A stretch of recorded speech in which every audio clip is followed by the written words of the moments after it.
46% of American high school students have had sexual intercourse and are potentially at risk for HIV and other STDs. Hello everyone, my name is Destiny Pinheiro, and today I will be talking to you about why condoms should be allowed at school. The worst part of high school was when someone caught an STD and everyone knew about it. And if you were that person who caught the STD and everyone knew, you can only imagine how they were feeling. Here are some percentages to get you started on what I will be talking about today. 26% of people don't routinely practice safe sex with new partners. 50% of all newly diagnosed STIs are found in ages 16 to 25. 24% of people don't either use contraception or just leave it up to their partner. 51% of females and 61% of male are university students who had unprotected sex.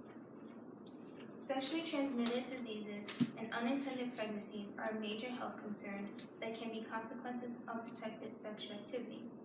In 2011, there were 552,000 teenagers ages 15 to 19 in the U.S., 3/4 of which were unintended. Nearly 500,000 adolescents were diagnosed with chlamydia, gonorrhea, and syphilis in 2014. The average age when people lose their virginity in the United States is 16 for males and 17 for females, right when they would be juniors and seniors in high school. 50% of all sexually active men and women will generally have genital HPV at some point in their life, and that can lead to genital warts and cervical cancer. According to the CDC, the truly only effective way to avoid all these circumstances is abstinence. Schools who have health resource centers, which offer condoms, has 75 to 65% in drop rate in intercourse, and 37 to 50% increase in condom use. In Europe and Canada, where sex education is available and condom access is available without stigma, adolescent intercourse is the same rate. Condoms are recognized as an especially important form of contraception because they are currently the only form of contraception that prevents the transmission of the most STDs. Many parents worry that sex education and condom availability encourage increased teenage sex. But researcher Douglas Kirby discovered 40% delayed sexual initiation and 30% the frequency of sex, and 60% reduction in unsafe sex. Condom distribution does not increase sexual activity, but decrease unintended pregnancy, sexually transmitted diseases, and HIV. A study published in 1997 in American Journal of Public Health found that students who attended condom distribution schools were more likely to report safe sex practices during their last intercourse than students who attended those without programs.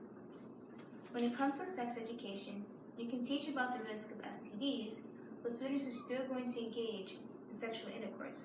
Providing condoms will decrease the risk of STDs and HIV. Young people between the ages of 15 to 24 account for 50% of new STDs, although they represent just 25% of sexually experienced population. That is drastically high. Many STDs have no symptoms when they are first infected, so they could just have an infection without knowing it. Many teens have limited access to sexual health services. They either don't know where to get birth control, don't have money to pay for services, they don't have transportation to get these services, or they don't know where they can get these services without parental consent.